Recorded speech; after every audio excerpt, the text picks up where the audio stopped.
Hello and welcome to Narayana Eyes. I'm Pratik, your faculty for daily news analysis.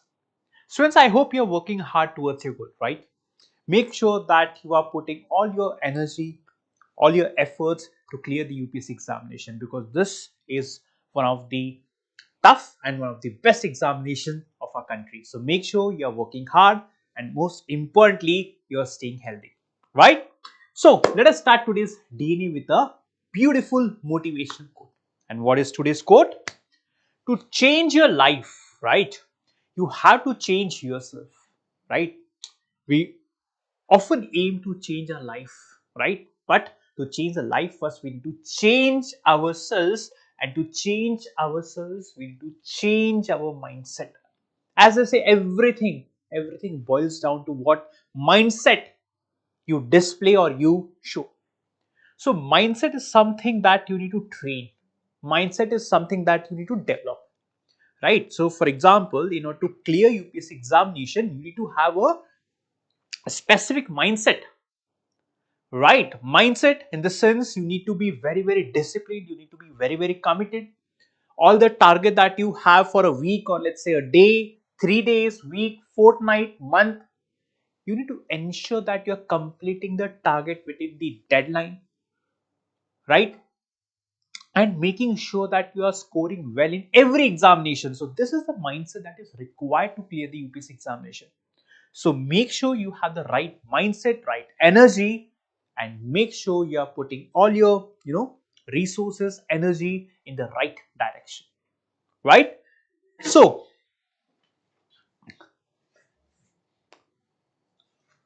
now in the month of Jan, that is next month, new year next month, Narayana has brought before you an integrated prelims come means integrated course for the 2026 as well as 2027 examination. So all those students who want to work hard or clear the examination, right, can enroll. You can see a QR code on your screen. Make sure you scan the QR code and our team will get back to you, right?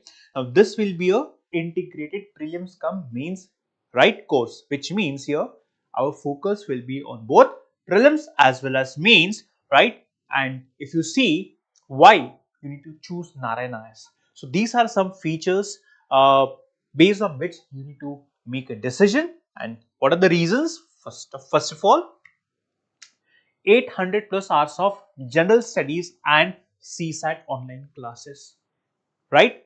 And then apart from 800 hours for general studies, you'll be having 200 hours of current affairs lectures. So it will be a comprehensive coverage of the prelims as well as the mains syllabus. Then every subject will be divided into micro schedule, which will help you to prepare accordingly, right? Then we have expert faculties who will help you to simplify the most complicated topics in simple words. And then most importantly, we have prelims and mains questions. Every week we have a test. So this assessment will help you to understand where you are standing in the competition, which is very important for the UPSC examination, right? And along with this, we'll be helping you with the NCERT as well as the Navigator or DGS books. At the same time, every month you'll be equipped with one current affairs magazine, which has a holistic coverage of all the current affairs topics of the month. So make sure you enroll and make sure that you take advantage of the 1 year and 2 year course that we have launched for all the students, right? So make sure you are scanning the QR code. Now, so these are the topics of the day. So first topic is taken from text and context, page number 3. Now this topic deals with what the constitution has to say or has to talk or has to discuss about the minority rights, right? Now given the controversies surrounding the places of worship, right, questions, there are many questions raised with respect to the minority rights in our country. So here it is very important to understand what the constitution has to talk or discuss about the minority rights, right? Because that point is very important to understand. Then second, topic is taken from Hindu page number 6. Now, in this article, we'll try to understand some of the challenges the universities, or let's say the academic institutions of a country might face to implement the provisions under the National Education Policy 2020. Right? So we'll understand what is National Education Policy, right? We'll understand the features and we'll understand the challenges that the institutions might stumble in order to effectively implement the NEP 2020. Third, now the Parliamentary Standing Committee has recommended the government that we need to have a legally mandated minimum support price for the agriculture crops. So we'll understand more about the minimum support price, what exactly is it and why it is important. The fourth article is taken from Hindu page number 6. Now, given that we are integrating AI almost in every sector, for example, for security, for education, in the gaming sector, so it is very important to understand the regulation mechanisms surrounding the AI based surveillance, right? So, this topic specifically highlights the AI surveillance or usage of AI, artificial intelligence, for the surveillance purpose. And fifth, we'll understand about the Kisan Kavach that the scientists of our country have developed. And the sixth article we have taken from Hindu page number 1. This talks about the one nation, one election or the simultaneous election. So, see, these are the 6 topics that we shall be discussing in today's DNA. Right, students? So, let's get started with the topic number 1 from the text and context page number 3. So, here, as I told you, the title of the topic reads the Constitution on Minority Rights, right? And here the focus will be on the minority rights, which are the constitutional or rather legal constitutional mechanism as well as the Supreme Court observation with respect to minority rights. And you can map this particular topic under GS paper 2. In GS paper 2 we have a subtopic in the name, the Indian Constitution, historical features, amendments, etc. Right? Now, what is the context? Or rather, first, a question was asked in the year 2019. What is the question? What can France learn from India's constitution's approach to secularism? Now, when we talk about secularism, right, we often mention about the rights given to the minorities in our country, that is from article 25 to article 30, right? So given that this question highlights the content of today's topic, right, it is important to learn the topic or understand the topic in order for you to address such type of questions, right? So what is the question or what is the context? December 18, the world celebrates as the minority rights. Why? Because in the year 1992, right? In the year 1992, the United Nations had adopted a resolution on minority rights. United Nations resolution on the minority rights, which means there was a global recognition for the rights or for the minority rights, right? Which means in the year 1992, the world recognized that it is very important to ensure that the minorities in every country or in countries are given their due rights, right? Now, the former president of America, Franklin D. Roosevelt, he said that democracy is incomplete. Democracy is incomplete without giving the minorities their due rights. Democracy will be completely meaningless and useless if the minorities are not given the rights. This highlights the importance of the democratic principles and the importance of giving rights to the minorities of each and every country. Now, Indian perspective. Now, in our constitution, we have given minority rights, right? The purpose of giving rights to the minorities was to promote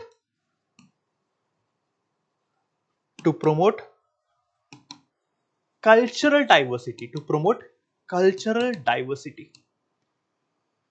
Given that India is a pluralist society, there are so many people from different cultures living in country, and that is the reason India incorporated or mentioned minority rights in our constitution to ensure that we protect the cultural diversity in our country, at the same time to ensure that the minorities are living peacefully and happily with the majoritarian society or the majority community.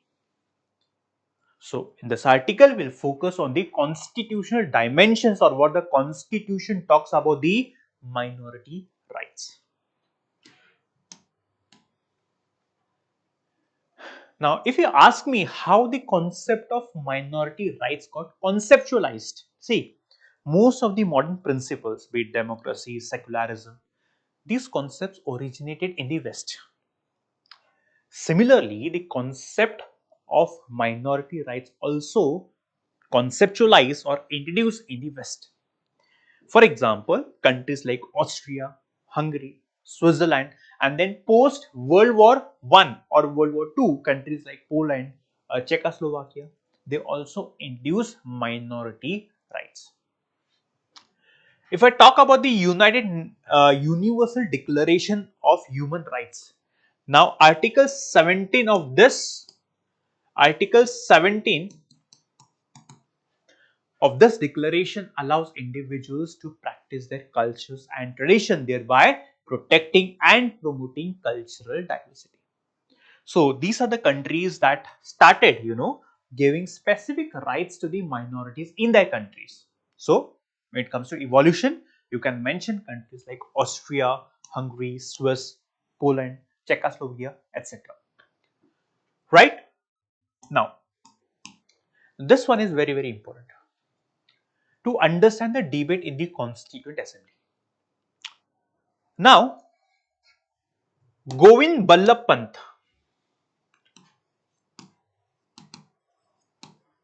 Govind Ballabh Pant, Constituent Assembly member, one of the Constituent Assembly member, he moved a resolution for the formation of Advisory Committee on Minority Rights, which means he was the one who moved a resolution and thus this committee came into being. Which committee? Advisory Committee on Minority Rights. This committee was chaired by Sardar Vallabhbhai Patel. Now, Govind Ballabh Pant, he made a very interesting remark in the Constituent Assembly. And what was that remark? He said that until and unless we address the issues the minorities are facing in our country, I repeat, until and unless we resolve the issues the minorities are facing in our country with respect to their, protection of their language, culture, tradition, etc., our country will never be unified. Our country will never be strong. It is very important to address the insecurities, concerns of the minority rights. That's the reason he moved a resolution, thereby forming this advisory committee on the minority rights. Because he realized that if minorities are not given their due rights, there will be disturbance in the society which will come in the way of national integration, thereby the country will remain weak. That's the reason this committee was formulated, headed by Sardar Vallabhbhai Patel. Now, Sardar Vallabhbhai Patel, or for that matter, this committee played a very, very important role to draft Article 25 to Article 30. Now, these articles or Article 25 to 28 pertains to freedom of religion. Article 29 30 pertains to protection of the minorities, religious as well as linguistic minorities. In a way, this articles ensures or safeguards the rights of minorities.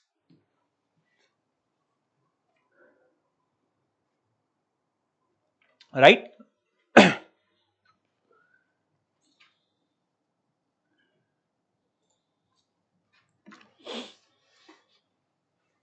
And here, the members of Constituent Assembly, they realize that just by giving individual rights, right? So our constitution focus on individual rights as well as the rights of the communities, right? So one of the important remarks made in the Constituent Assembly was that just by providing individual rights won't be sufficient, or it won't be sufficient to ensure the rights of the community, which means along with individual rights, we also need to ensure that the groups or communities are given rights or protections, or their rights are safeguarded in the Indian Constitution. That's the reason our constitution gave individual rights to every individual, doesn't matter which religion or caste or creed he or she belongs to. At the same time, our constitution also gave rights to these specific groups and communities, like for example, let's say religious minorities, Christians, Muslims, then talking about the different communities like the scheduled castes, scheduled tribes, etc. I hope you understood what the thought process was going on in the Constituent Assembly, right? And it is this thought process that led to the formation or drafting of articles pertaining to the rights of minorities. This was the thought process or rationale behind the minority rights in our country. For example, we talk about Article 14 to 18. It talks about right to equality, which means individual rights. Article 19, right to freedom, again individual rights, right? But when it comes to, or Article 25, it also gives rights to an individual.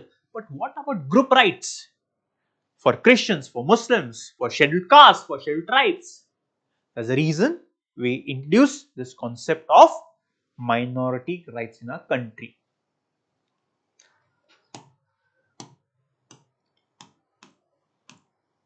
Now, these are the rights that the constitution makers incorporated into our constitution. For example, first one is Article 29 clause 1. This article says that every section of, or every section of the citizens of a country, every section of the society have the right to protect their culture,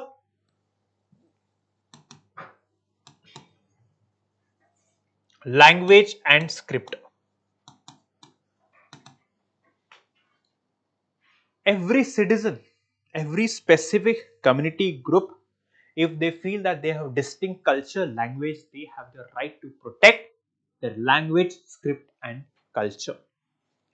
So Article 20 essentially, right, it not only protects the rights of religious minorities but also linguistic minorities.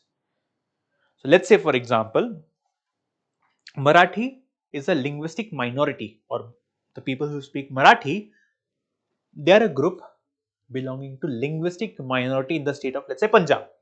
In Punjab, Punjabis are in majority. The Sikh Punjabi speaking people are in majority. But let's say Marathi speaking people might be in minority, which means that this article allows the citizens of a country to protect their language, script and culture, so as to protect the cultural diversity and uniqueness of our country. Article 30, it allows religious and linguistic minorities to establish and administer educational institutions, which means the religious and linguistic minorities can establish educational institutions, which means they can promote their culture with the help of education. So the minorities have the right to specifically establish educational institutions for the minorities. The state can also fund such educational institutions.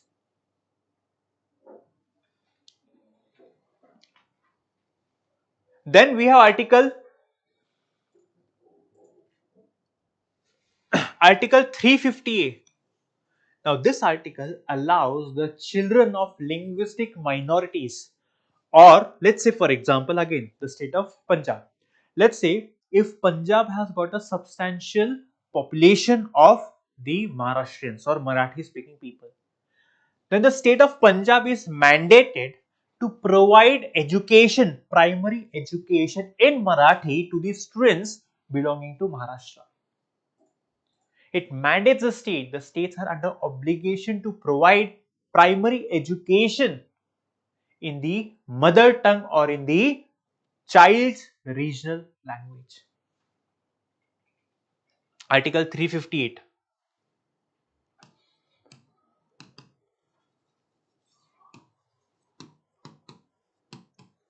In mother tongue. Then Article 350. Now this Article 350B calls for appointment of special officer for linguistic minority, which means this article mandates the central government to appoint a special officer for linguistic minorities, and this officer will ensure that all the constitutional safeguards for protecting the people belonging to linguistic minorities is duly adhered. All the protections for the linguistic minority people. This officer will ensure that the linguistic minorities people are enjoying their due rights, or this officer will try to address the grievances of the people belonging to linguistic minorities. Then we have National Commission for Minorities, right? At the same time, National Commission for the minorities educational institutions, which means we also have institutions, bodies meant to address the grievances of the people belonging to religious as well as linguistic minorities. So these articles very important. These, when we talk about the minority rights in our country, then these are the rights through which minorities are given rights to protect and promote their culture. So make sure you do not forget these articles and institutions.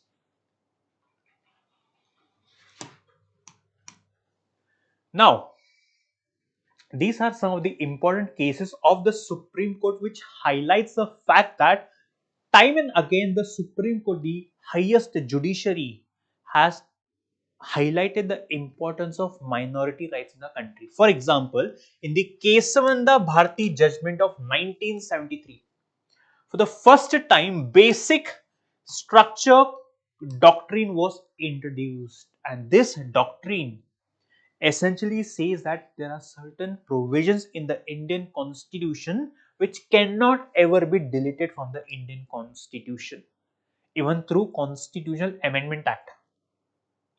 For example, secularism, federalism, these are the concepts that the Constitution or the central government, parliament cannot ever amend. In the same light, the Supreme Court also held that Article 30, in the previous slide, we discussed what is Article 30. Article 30 gives the religious and linguistic minorities the right to establish and administer educational institutions. Now, Supreme Court held that Article 30 is part of the basic structure doctrine, which means the parliament cannot amend or repeal or play with Article 30. Article 30 is sacrosanct, it's pure, no one can touch Article 30. In the case of the Bharati judgment of 1973. Now, in the St. Xavier's College Society of 1974, here the Supreme Court highlighted the importance of equality between the majority and minority. Here, the Supreme Court said that minority educational institutions have the right to be autonomous. They can run their institutions autonomously. without the interference of the government, but they do not have the right to maladminister, which means they cannot violate the laws of the country in the minority education institutions. For example, they cannot exploit the employees. They cannot maladminister, which means the governance has to align with common standard. In the second case of 1974, the minority education institutions can run independently, but they cannot maladminister. No. Third, in the Kerala Education Bill 1957 case, here the Supreme Court stated that the government can intervene in some cases. For example, let's say if the minority education institution they are maladministering, here the government can intervene, but the intervention of the government should not compromise with the minority character of the institution. The regulations of the government should not compromise what? The minority stature of the institution. This is what the Supreme Court held in the year 1957. And then finally, in the year 2002, the Supreme Court in the famous TM Pai Foundation versus Union of India, the Supreme Court held or Supreme Court laid down broad parameters to define minority institutions. So, what are the parameters on the basis of which minority institutions can be defined? Is what the Supreme Court laid down in the year 2002. For example, minority institutions, right, are defined on the basis of population. So, these are the parameters the Supreme Court had laid down in the year 2002, and this actually helped the governments or the lower courts to ascertain whether the institution enjoys minority status or not. And finally, in the year 2024, the Supreme Court held that even if the institution is deemed institution of national importance, even if the institution is deemed as an institution of national importance, such institutions can retain their minority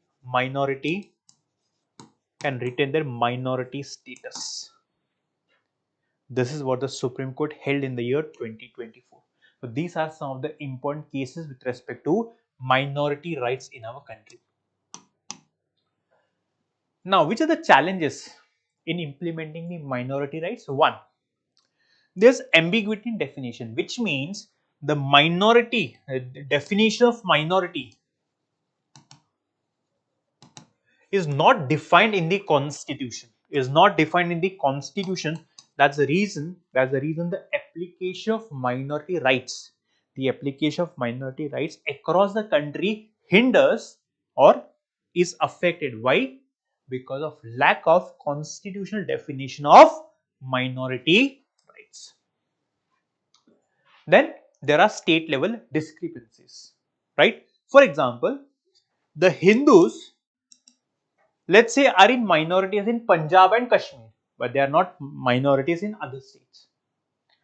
Or the Muslims, they are minorities, let's say, in the state of Rajasthan, but they are not in minority in the state of Jammu and Kashmir. So these are the state level discrepancies that we find in our country, which hinders the effective implementation of the minority rights in our country. The next, balancing autonomy and regulation. Now, often we have seen that the government, in order to regulate the minority institutions, often steps beyond and tries to compromise with the minority character. So here it is very important to ensure, or it is very important to balance the autonomous status of the minority institutions and regulation done by the governments. And then societal prejudices. Now it is important to ensure that the discrimination on the basis of caste, or let's say community, or let's say religion, should be avoided. Now this discrimination that we see in the society also comes in the way of effective implementation of the minority rights. The prejudices, that is bias, discrimination against certain communities. So these are the challenges that come in the way of effective implementation of minority rights. So what is the solution? One, there should be constitutional definition as in what constitutes minority rights. Second, the judiciary should ensure that the safeguards are strong enough to ensure that the intervention done by the state is balanced. Right, the intervention should not compromise with the minority character of that particular institution, right?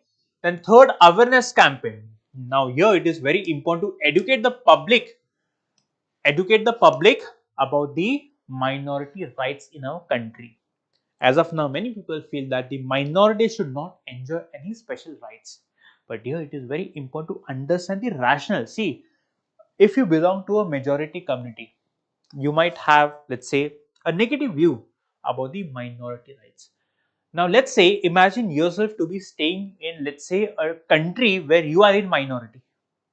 Wherever you live in a minority, you always have the fear. It's a very natural fear a person has when he or she is living as a minority in a specific state, or in a specific country. So awareness, education is very important. Next, inclusive governance. Now the governance policies should incorporate the minorities as well, which means there has to be representation from the minority community whenever policies policies are drafted or decisions are taken. Last, collaborative framework. Now it is very important that the majority and minority have to collaborate, because our country can only become strong when the majority and minority work together. So it is very important to have the trust between the majority community and the minority community, so that nothing comes in the way of national integration. So these are the solutions. I hope you understood the first topic, right? So in the first topic we understood the Constitution Assembly debate, the rationale behind minority rights and the minority rights in a country, important Supreme Court cases, the challenges in the effective implementation of the minority rights, and finally the solutions. Let us proceed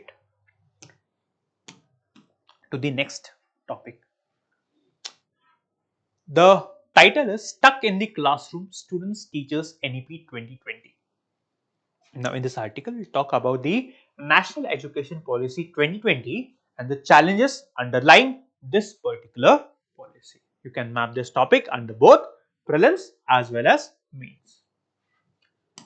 Now, a previous year question was asked exactly on National Education Policy 2020. So, it is important to understand what exactly is National Education Policy, right?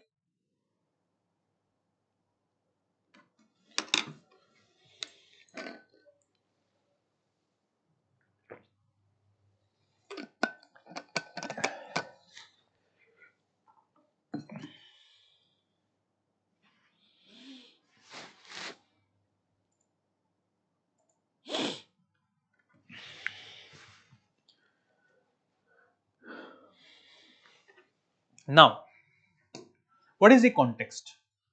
The author of the article tries to suggest, right, that there are some challenges in the National Education Policy 2020. Now, the author of the article has focused on the classroom hours, and the burden on the faculty, as well as the subjects or Courses per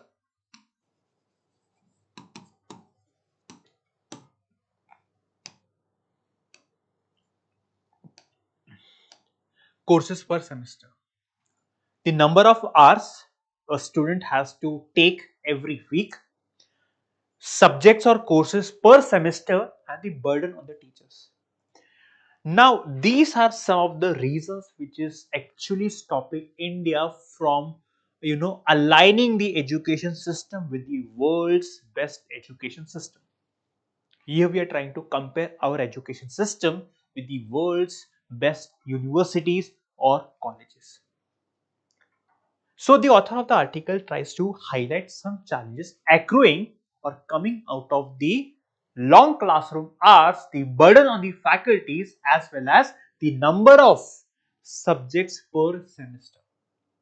This current education system is forcing the student to focus on memorizing the concepts or memorizing the points, answers, rather than critically thinking or having an approach which can lead to innovation. This is the context. But first and foremost, you need to understand what exactly is National Education Policy. See, the National Education Policy 2020, the objective key vision is to transform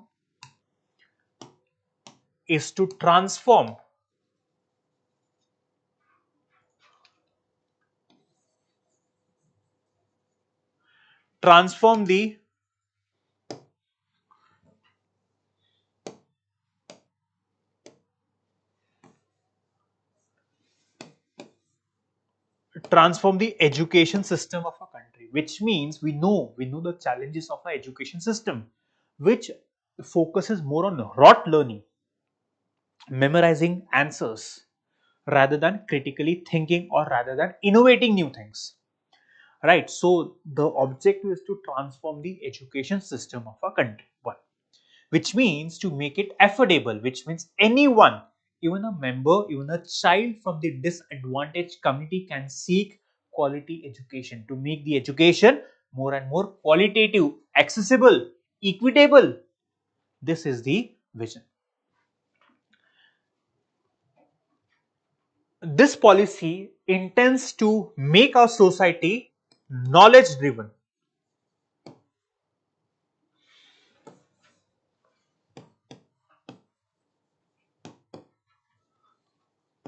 Knowledge driven society, a society which is driven by knowledge and not just by cramming facts, right?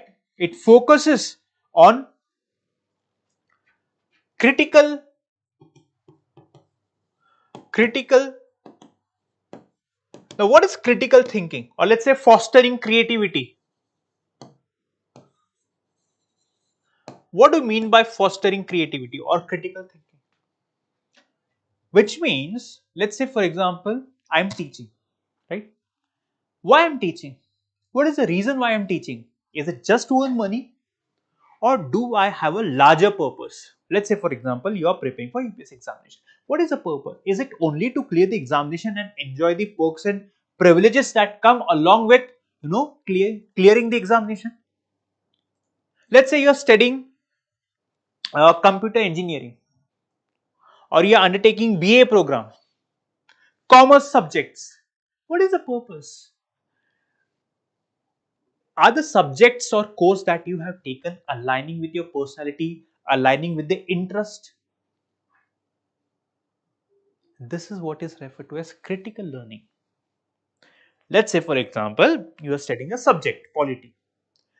You have learned one subject, or let's say one chapter, second you have completed 20 chapters. Now you have to introspect if you understood all the 20 chapters that you have studied in Indian polity. What have you understood by, let's say, federalism, secularism, basic structure concept? So when you critically think or reason any particular subject or any particular concept, it pushes you to think or come up with new methods and strategies only when you critically think. For example, you are just preparing for the examination without critically introspecting or thinking. the result will be poor. But in order for you to critically think or critically reason, you need time. If you do not have time, if majority of your time goes in, let's say, completing assignments or completing homework, where is the time for critically introspection? Where is the time for self learning? This is what the national education policy tries to address. How? By fostering creativity as well as by pushing the students towards critical thinking. Now, when it comes to school education, now here this education policy focuses on the foundational numeracy and literacy.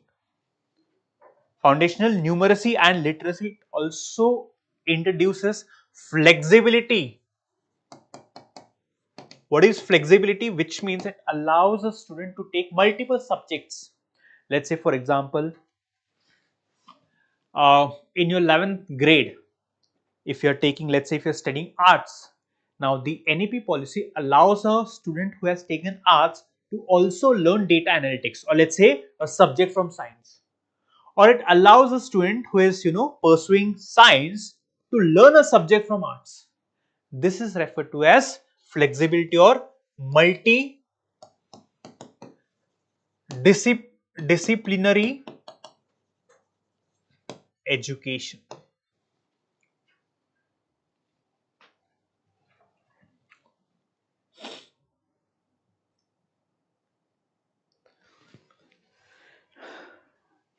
Higher education. When it comes to higher education, let's say undergraduation or post graduation. Now, undergraduate aspirant or student can also learn a subject from post graduation.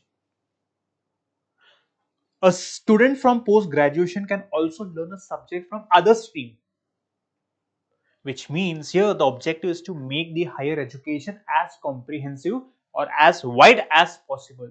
Again, here we'll be integrating technology, the involvement of artificial intelligence, and essentially we'll use technology to ensure that the education becomes accessible as well as affordable.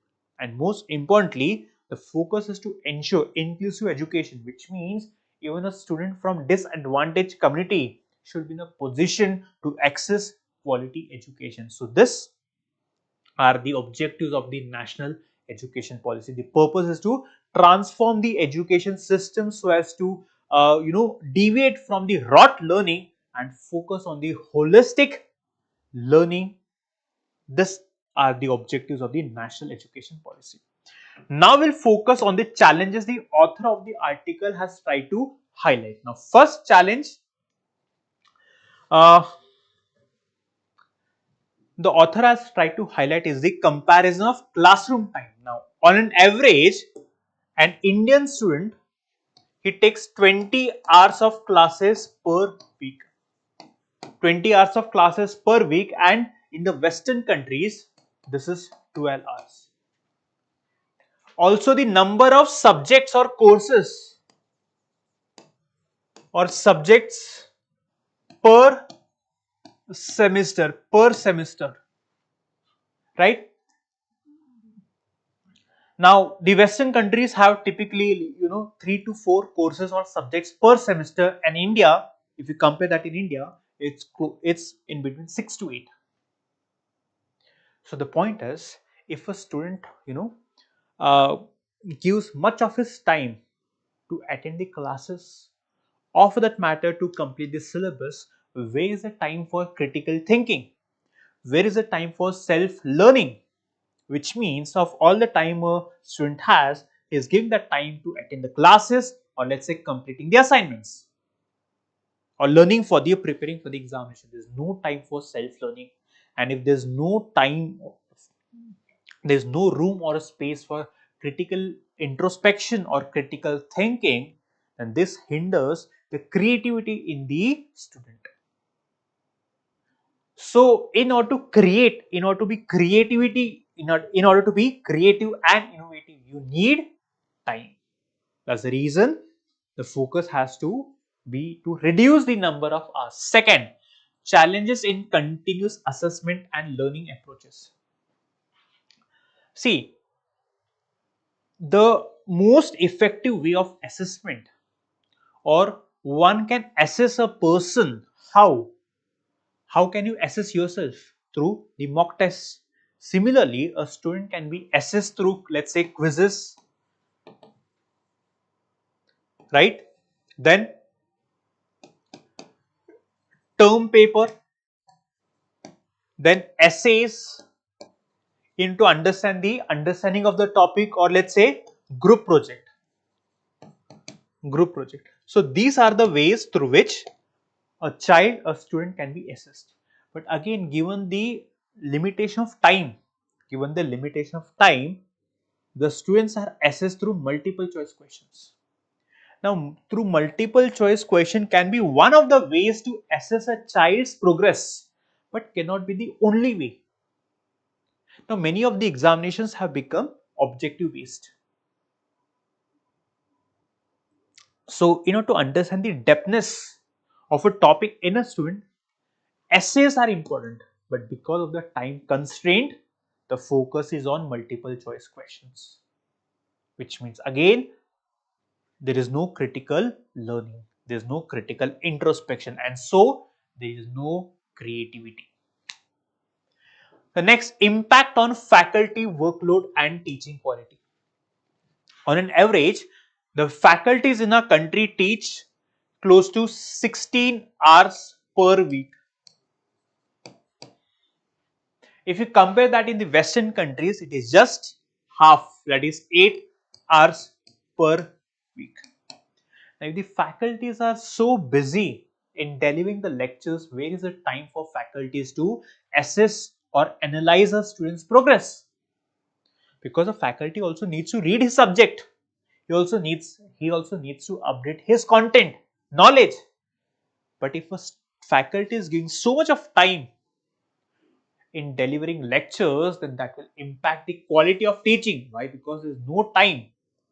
So a faculty is expected to do research, provide new inputs to the students, but where is the time, as the faculties are burdened with teaching work as well as the administrative work.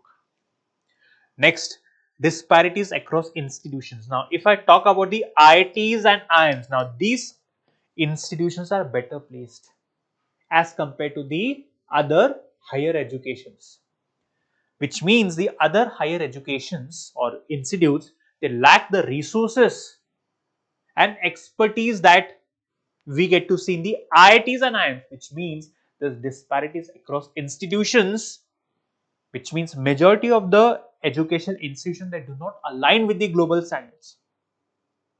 And that's the reason it is very important to, reduce the time hours, reduce the courses per semester, reduce the burden on the teachers so that the teachers can focus on research, quality research and quality education. Important to continuously assess a student through these variety of methods. So by working on all these recommendations, we can try to make our education knowledge driven, right, rather than an education system, right, which is characterized by rote learning. So we have to focus and ensure that our education system, it produces more and more innovators, more and more creators. But is it happening? No, it's not. Unfortunately, it's not happening.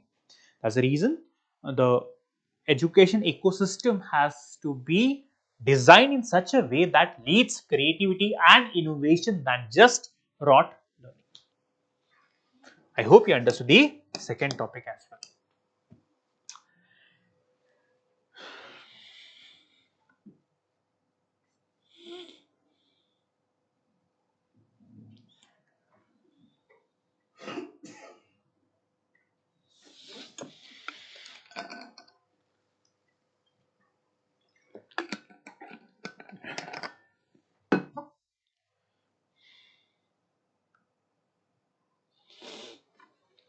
Now, The title of the next topic is Committee recommends statutory MSP says it can help end suicides by farmers. This is the topic. Now here we'll understand about the MSP, right? MSP, that is minimum support price, and you may map this topic under GS paper 3 under Indian economy. We have agriculture. So this was a question asked in the year 2020. So please go through the question and try to understand the type of questions UPSC generally focuses on. What is the context? The context is that the Standing Committee of Parliament, the Standing Committee, see there are many standing committees, 24 standing committees in our country, in Parliament, out of which there is one Standing Committee on Parliament. Now what do these committees do?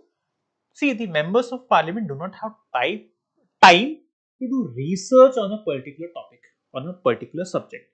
Let's say one nation, one election. Now this is a topic that will have ramifications in the entire country, across the states. Now these committees, so Parliament has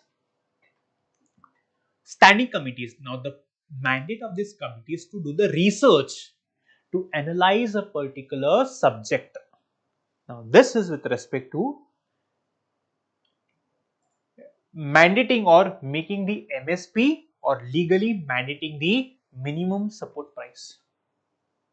So this committee will see if it is feasible in a country to legally mandate the MSP. So in short, these committees of Parliament, they do the homework or they do the research and they submit the report to the Parliament members. Now the members of the standing committees are again the members of Parliament, but these committees can welcome the members from the respective fields or the experts from the respective fields. For example, this committee can call an agriculture expert. Let's say Ashok Gulati is an expert in agriculture. So this committee can call Ashok Gulati and experts in the field of agriculture, right? Now this committee has recommended the central government that we need to make the MSPs legally mandated or legally bound. First and foremost, let us try to understand what is MSP. MSP is nothing but minimum support price, which means, let's say for example, I am growing 100 quintals of sugarcane. Now before I grow sugarcane, the government is promising me that for every quintal the government will give me, let's say, 50,000. Here I am being assured by the government that once I grow a crop, the government will buy 100 quintals at the rate of 1 quintal for 50,000. So 50,000 into 100. This is the amount that I will be getting. So let's say 100 quintals of sugarcane and 1 quintal is for 50,000. So 50,000 into 100.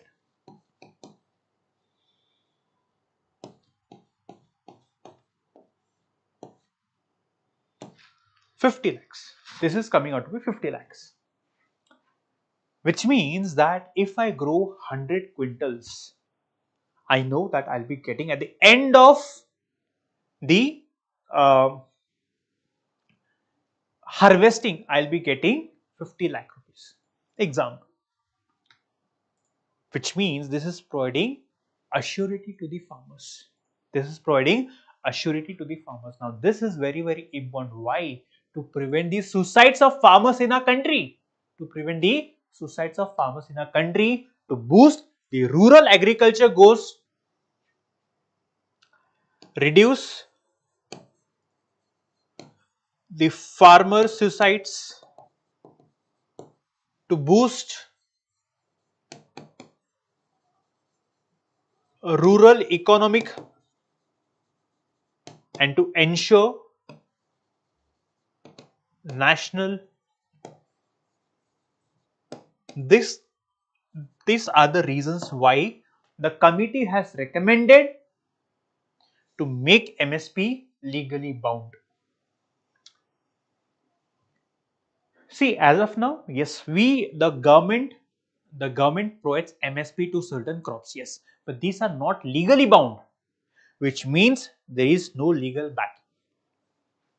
Here, the committee wants to make it legally backing, which means by law the government has to give MSP. As of now, by law, the government is under no compulsion, but now the government intends to make MSP legally bound.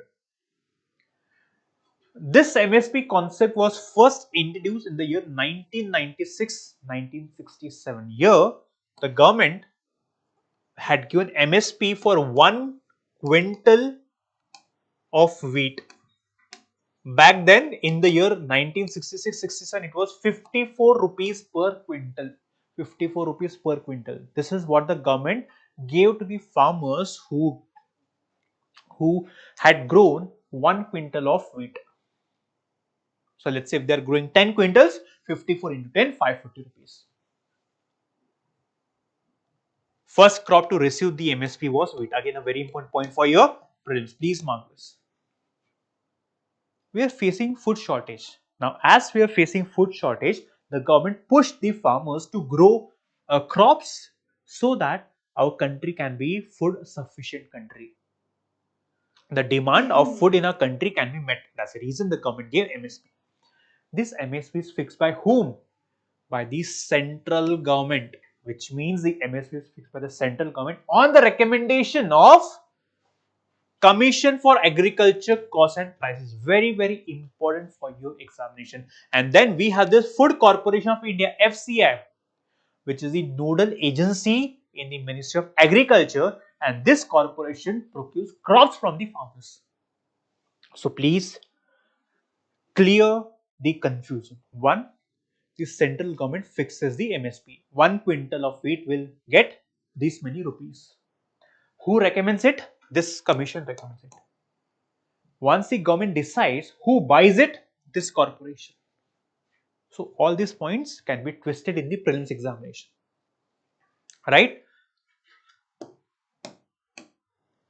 Now, as of now, these are the crops for which the government gives MSP. There are 7 cereals, pulses, commercial crops like cotton, sugarcane, raw jute, oil seeds, and then we have the cereals. Now the government intends to make it legally bound. Now we'll try to understand about this commission. The commission that gives recommendation to the central government. Now this is an attached office of the Ministry of Agriculture. One, it is an, as I told you, nodal agency in the Ministry of Agriculture. It was formed in 1965, statutory body, which means this commission was formed by passing a law in the parliament. This is referred to as statutory body. This body commission recommends MSPs of the notified Kharif and Rabi crops to the CCE, which means this commission gives recommendations, as in for every quintal of Kharif and Rabi crop, we need to give to the farmers XYZ rupees. This recommendation is given to the Cabinet Committee on Economic Affairs. This Cabinet Committee is chaired by the Prime Minister.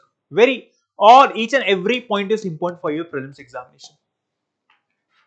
And the recommendation that this commission gives to the government is not binding. They just receive the recommendations. It is not binding on the government to implement the recommendations. Right?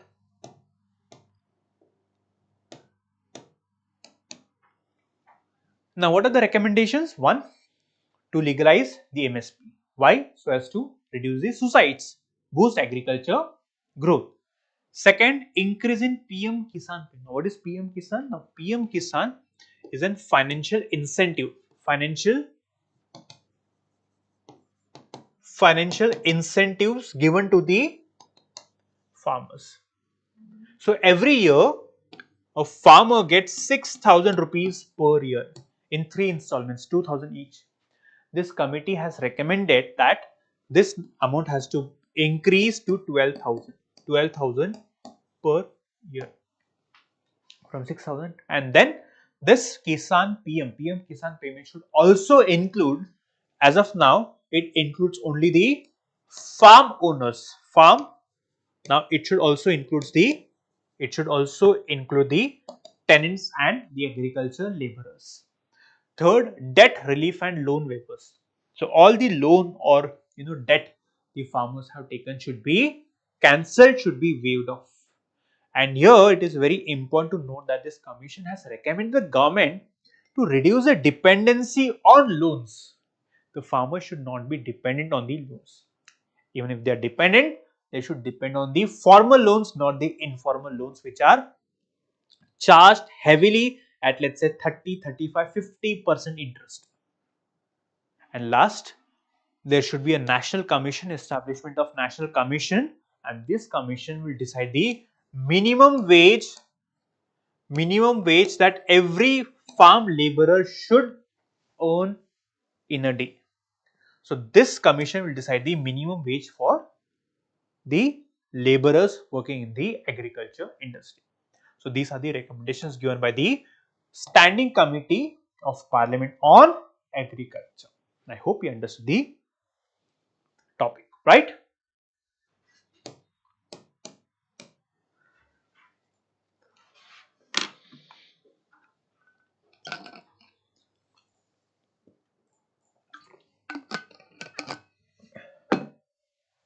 Next topic.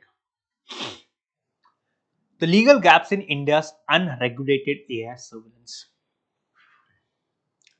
We'll try to understand this particular topic, right? So you can see the relevance and the UPSC syllabus. A PYQ asked in the year 2021 on the impact of digital technology, right? What is the context? We are integrating or using more and more AI. We are integrating or using or AI based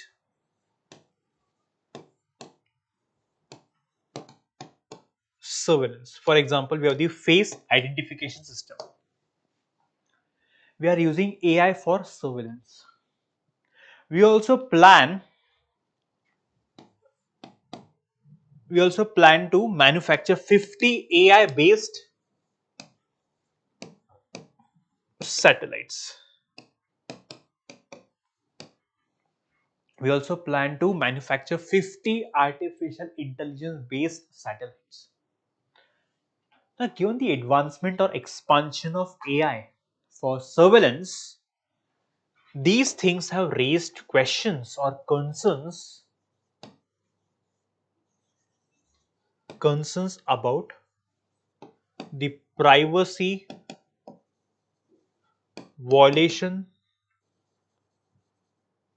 and the legal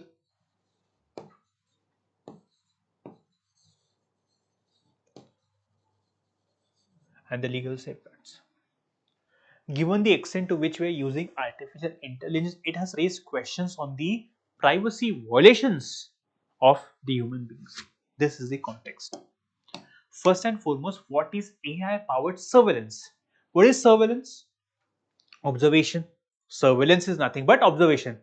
How do you monitor or survey a particular area?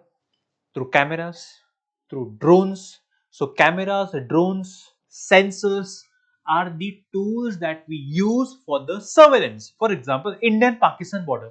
How do we monitor the region? Through cameras, through sensors. We are trying to integrate or use artificial intelligence in the tools like camera, sensors, drones, etc. Why? Now these cameras, sensors, drones will capture data, will monitor and analyze the data. Once the camera is capturing the image, the artificial intelligence will try to use the data and analyze the data. For example, the artificial intelligence in the camera will be used for facial recognition. For example, let's say Daud Ibrahim is roaming in Mumbai. How do we know? Now this AI-based camera has the data of Daud Ibrahim. This AI-based camera will try to see if the data that it has is meeting with the person that it is seeing in the camera for facial recognition. Behavior analysis to understand the behavior pattern of people. Let's say people who are terrorists and are about to shoot people. So the behavior can also be analyzed using artificial object detection. Let's say for example, person is carrying a weapon. So AI based camera can also identify or locate the weapon. And this, the integration of AI in surveillance. Why? So as to improve the security and improve the governance of a country. So this is the reason why we are using artificial intelligence for the purpose of surveillance, right? This is why we are using AI. But now the AI camera is capturing the images of so many people, which means this data, this camera has the data of lakhs and crores of people. So the one who is operating the camera can also misuse the data, isn't it? That's the reason we need to have legal protection to safeguard the privacy of each and every individual.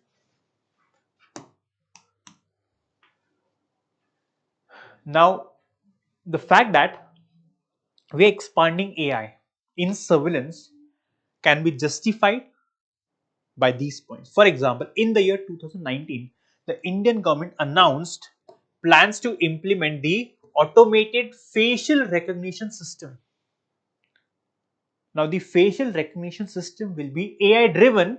The purpose is to create world's largest facial recognition system for policing, that is law enforcement.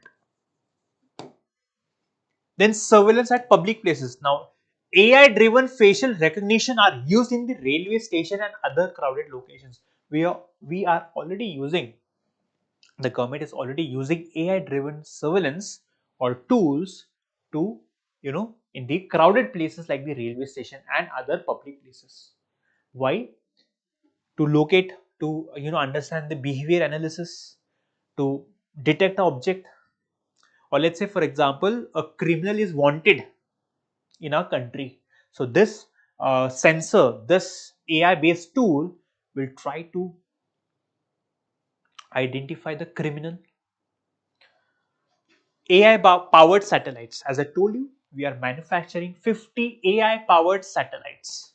Why? For the purpose of surveillance and then data aggregation practices, which means these points manifest that the role of AI or the expansion of AI in surveillance is increasing day by day. Now, if I talk about the constitution and legal gaps, in the famous case Puttaswamy versus Union of India case 2017, the Supreme Court held that right to privacy is a fundamental right under Article 21 of the Indian Constitution. And the current AI surveillance based face recognition system that we just discussed, it is actually violating the privacy, a right to privacy that the Supreme Court had held as a fundamental right under Article 21. Which means the current AI based surveillance, these surveillance tools are violating the fundamental rights of each and every individual. Now, the Digital Personal Data Protection Act of 2023, it tries to regulate and protect the privacy of the individuals, but the problem is this law has many exemptions.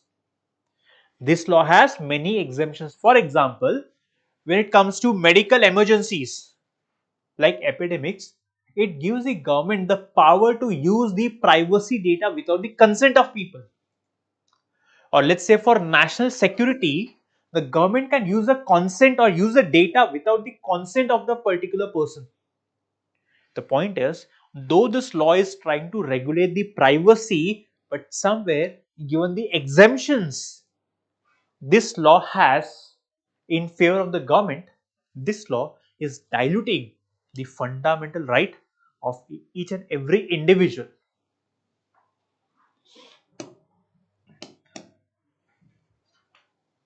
Which means it seems that there is no comprehensive dedicated framework to regulate the privacy rights of people in our country. The law that we discussed, given the exemptions in the law, it seems that the exemptions are favoring the government. Now, if I talk about European Union, the European Union, they use a risk-based framework. They are using a risk-based framework through which they categorize the AI applications into unacceptable, high and minimal risk levels. So here they have a framework through which they categorize the AI applications based on unacceptable, high, minimal risk. Then the real-time biometric identification for law enforcement is prohibited, which means the biometric identification is prohibited for the law enforcement unless it is to prevent terrorism. Which means if you see in European Union, the European Union has a dedicated legislation or safeguard to protect the privacy rights of the people in the European Union. If I talk about United States, again the US has a problem.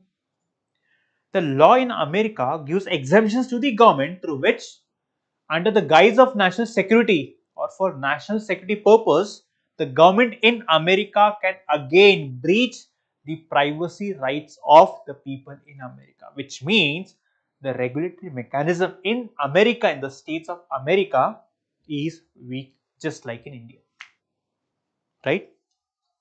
So I hope you understood the essence of this topic that we just discussed. And finally, the last topic. Scientists develop Kisan Kavach to help farmers. So see, what is the context? The scientists have developed Kisan Kavach. What exactly is Kisan Kavach? Now you know that the farmers, right, they use pesticides. Why? To spray pesticides on the crops, right? Now the pesticides are, you know, harmful. Why? Because of the poisonous chemical. Now given that the farmers are these days prone to use more and more pesticides. Why? Because the insects have become pesticides resistant. They are resisting the pesticides. That's the reason, in order to save the crops from insects, the farmers are using more and more pesticides, which means they are getting exposed to the harmful pesticides. So close to 300 million farmers every year are affected because of exposing or getting exposed to pesticides. And that's the reason the scientists of our country have developed a suit, a dress, which can resist the harmful effects of pesticide. So it's nothing but it's a suit. It's a suit. The farmers have to wear this particular suit, like, you know, you must have seen the suit the doctors were wearing, the protection suit the doctors were wearing during the pandemic, during the COVID. So similar such suit the scientists have developed for the farmers, which means whenever the farmers are, spraying the pesticides, they can use this suit, right?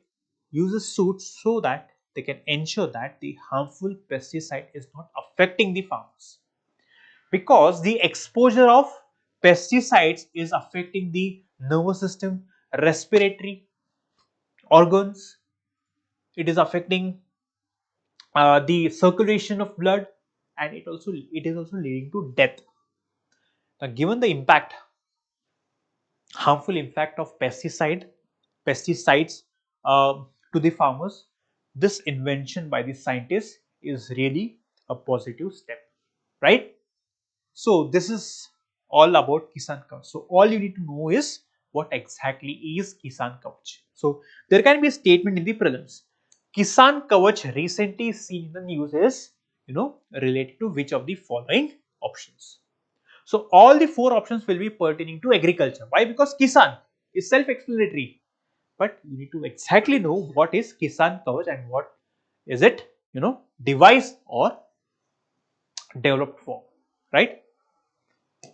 Now, this has been tested and it has achieved a 100% survival rate. One. This is durable, which means it can be washed and reused for 50 times, which means it is sustainable as well as affordable, and it will save the lives of millions of farmers. So this is nothing but, this is all about Kisan Kavach. I hope you understood what is Kisan Kavach, right? Now this topic we already have taken, right? We have discussed comprehensively about this topic the last Friday. I request you to please open the link in the comment box, right? The link of the explanation of this particular video. So please open the link and refer to the video which has explained this particular topic in great depth. So anyone who wishes to learn about this topic, please open. You'll find the link in the comment box. Make sure you are opening the link and understanding this particular topic. So these are the 5 or rather 6 topics of the day. I hope you have understood each and every topic, right? So let us try to understand or attempt the means questions of the day. Discuss the constitutional provisions related to minority rights. Constitutional provisions in India and their significance in maintaining the cultural diversity and democratic ethos. So, very simple question. In the introduction, you have to talk about the minority rights, the evolution of minority rights, the United Nations Declaration on Minority Rights in the year 1994, right? And then in the body of the answer, you have to start the body of answer by highlighting the constitution provisions, right? Starting with Article 29, Article 30, Article 350, Article 354, then the National Commission for Minorities, right? And then you have to highlight the Supreme Court judgment. For example, the Kisan Kavach judgment, TM Pai Foundation 2002 judgment, then the Aligarh Muslim University judgment, then the St. Stephen's College judgment, St. Xavier's College judgment. So these are the judgments that you mentioned to highlight the significance of minority rights in our country, right? And then finally, in the conclusion, you have to highlight how time and again the Supreme Court has highlighted the importance of minority rights and uh, uh, try to highlight the points through which we can create or have an awareness in the public or in the community about the minority rights. Try to justify the significance and importance of minority rights in a country as diverse and as plural as our country. This is how you can sum up the answer for this particular mains question, right? The detailed answer you will find in the DNA notes. So the link you will find in the comment box. I request you to please open the link, and anyone who wants to understand the detailed answer of this particular question, please open the link. You'll find the detailed answer. But first and foremost, I request you to attempt the question by your own. Before you read the answer, attempt the question by your own and then try to proceed.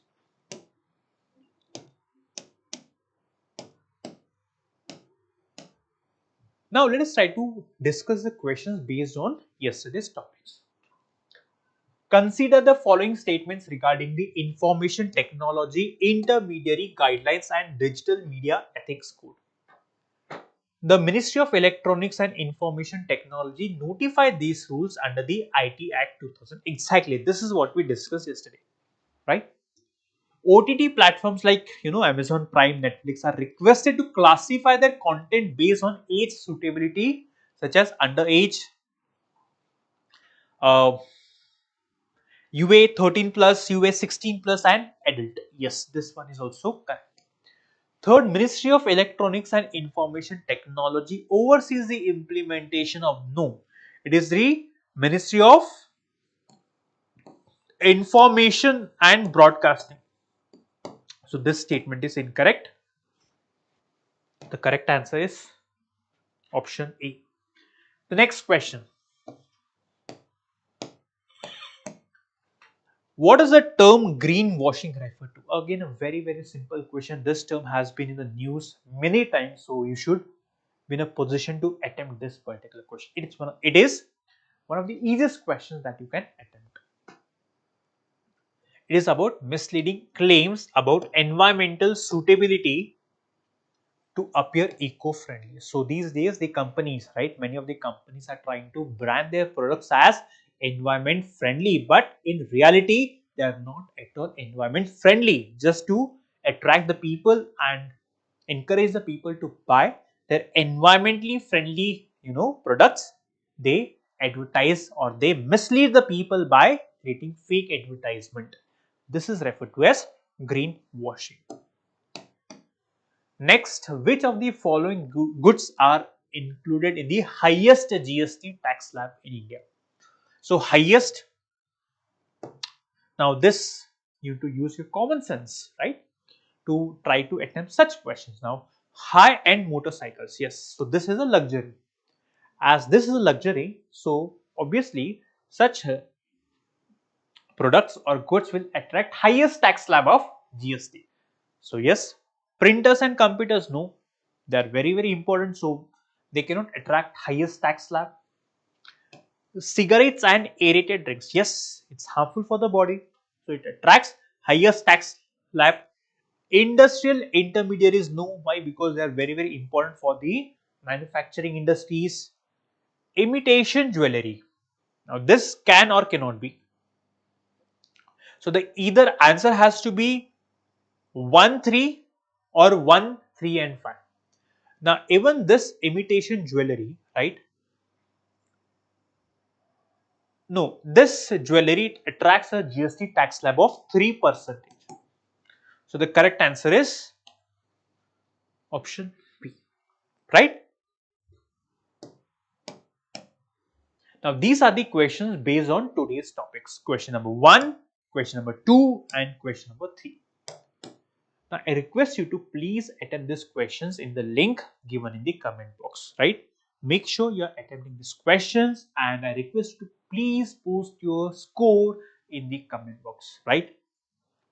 So students, I hope you understood all the topics that we have covered in today's DNA. Make sure that you are revising these topics. Make sure that you are, taking a pen and paper and revising the topics that we have covered. And most importantly, do not forget to like, share and subscribe Narayana IAS, right? Any question that you have, any question that you come across, we request you to please ask in the comment box. Our team will try to address your questions as and when possible. Right? So on this note, I'll call it a wrap. Thank you so much.